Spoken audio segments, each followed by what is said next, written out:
Assalamualaikum dan selamat pagi murid-murid. Mari kita kembali semula ke kelas PDPR Bahasa Melayu tahun 2, Isnin 27 September 2021 bersama dengan Cikgu Syuhada.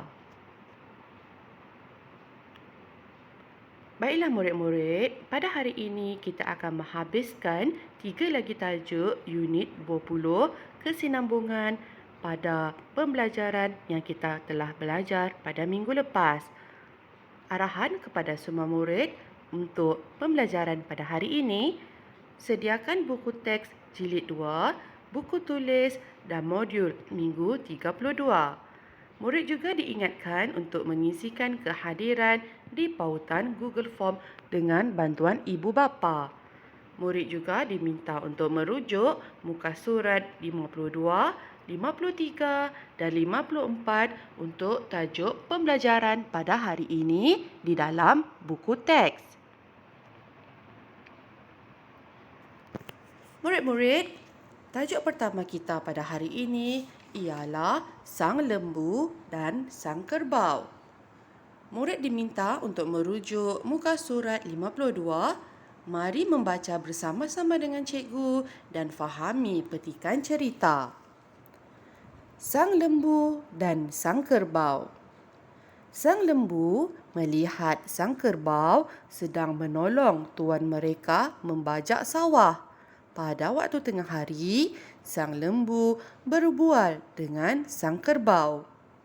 Sang kerbau, aku rasa kamu dipaksa bekerja oleh tuan kita kerana dia tidak sayang akan kamu. Sang lembu, janganlah berkata begitu. Aku berbakti kepada tuan kita. Tuan kita sayang akan aku. Sebab itulah dia tidak suruh aku bekerja.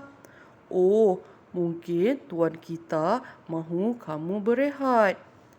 Selepas musim menuai, tuan mereka memasang alat pada lembu untuk membawa padi ke kilang. Sang lembu berjalan di hadapan sang kerbau sambil menunduk malu. Sang lembu, janganlah malu. Kita sama sahaja. Kita perlu membantu tuan kita. Aku mohon maaf. Aku tidak akan mengejek kamu lagi. Aku tidak mahu orang berkata aku bodoh macam lembu walaupun aku lembu. Ha ha ha ha. Sejak hari itu, sang lembu dan sang kerbau, ruangan kosong telah berbaik semula. Baiklah murid-murid, apa yang kita dapat daripada petikan cerita ini?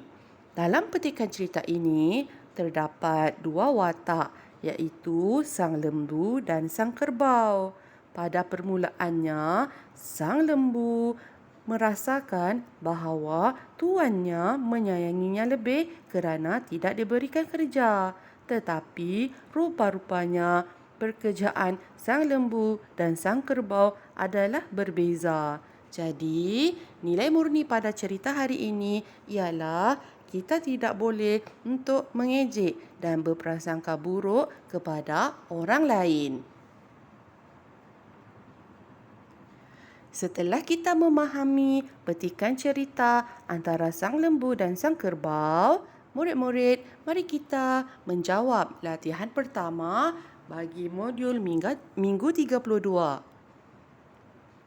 Bagi murid yang tidak lagi mengambil modul, murid-murid boleh menyalin sahaja latihan ini di dalam buku tulis. Pada modul minggu 32, latihan pertama, cikgu minta untuk murid menjawab soalan pemahaman berdasarkan cerita sang lembu dan sang kerbau, kemudian mewarnakan lukisan sang lembu dan sang kerbau yang terdapat pada modul tersebut.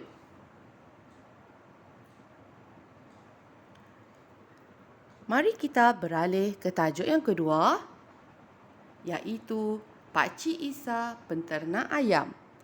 Murid-murid boleh merujuk pada muka surat 53 di buku teks. Arahan, mari membaca bersama dengan cikgu dan memahami ayat dasar. Murid-murid, apakah itu maksud ayat dasar? Ayat dasar ialah ayat yang menjadi dasar atau sumber bagi pembentukan semua ayat lain dalam sesuatu bahasa. Ayat dasar terbahagi kepada 4 pola ayat, iaitu pola pertama, frasa nama dan frasa nama. Kedua, frasa nama dan frasa kerja. Ketiga, frasa nama dan frasa adjektif. Dan yang keempat, frasa nama dan frasa sendi nama. Contoh ayat dasar yang pertama, frasa nama dan frasa nama. Pakcik Isa penternak ayam. Pakcik Isa ialah frasa nama dan penternak ayam ialah frasa nama. Contoh ayat dasar kedua, iaitu frasa nama dan frasa kerja. Beliau memakai sarung tangan. Beliau ialah frasa nama, memakai sarung tangan ialah frasa kerja. Contoh ayat dasar yang ketiga, frasa nama dan frasa sendi nama. Makanan ayam di dalam mangkuk. Makanan ayam merupakan frasa nama, manakala di dalam mangkuk merupakan frasa sendi nama. Contoh ayat dasar yang keempat, frasa nama dan frasa adjektif. Ayam Pakcik Isa sangat lapar. Ayam Pakcik Isa merupakan frasa nama, manakala sangat lapar merupakan frasa adjektif. Murid-murid, cikgu minta untuk murid menyalin keempat-empat contoh pola ayat dasar berdasarkan tajuk di dalam video ini. Setelah murid-murid siap menyalin nota, tibalah masa untuk murid-murid melengkapkan latihan kedua minggu modul 32. Murid-murid diminta untuk isikan jawapan yang betul. Cikgu telah memberikan 4 pilihan jawapan. Murid hanya perlu memilih pilihan jawapan yang betul disesuaikan dengan ayat.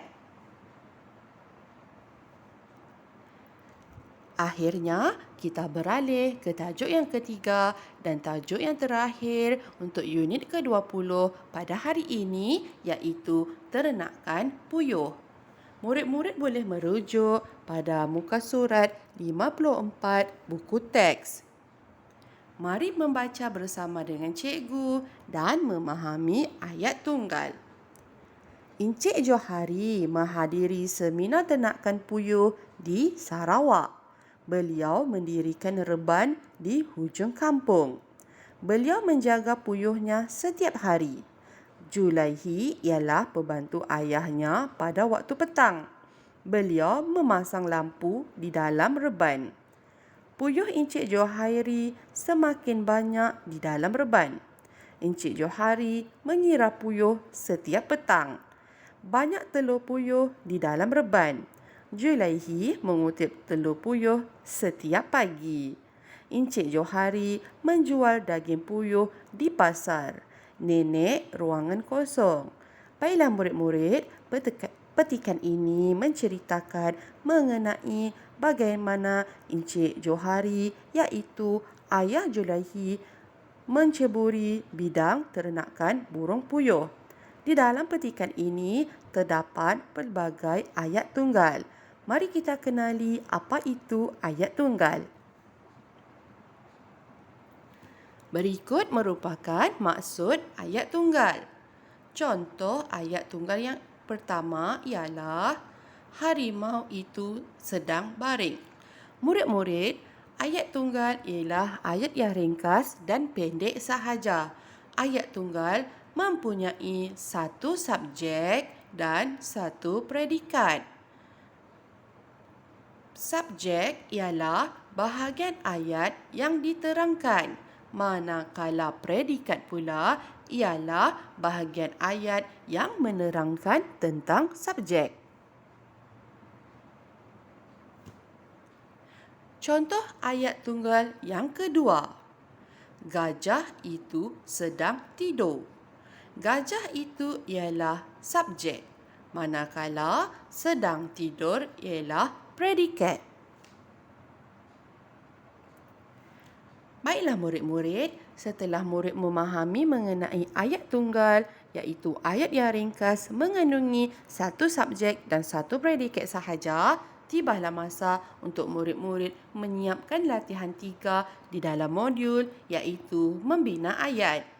Murid-murid perlu melengkapkan jadual dengan membina ayat tunggal yang betul berdasarkan perkataan yang cikgu telah berikan, iaitu puyuh, jual, reban dan telur. Nampaknya kita telah sampai ke penamat pembelajaran PDPR kita pada hari ini. Murid-murid, demikian sahaja kelas PDPR kita pada hari ini. Murid diminta untuk menyiapkan modul minggu 32 berdasarkan pembelajaran pada hari ini. Murid juga diingatkan untuk mengisi kehadiran Google Form bagi kelas hari ini dengan bantuan ibu bapa. Jaga diri semua anak murid cikgu. Berjumpa lagi kita pada minggu hadapan. InsyaAllah. Assalamualaikum warahmatullahi wabarakatuh dan terima kasih.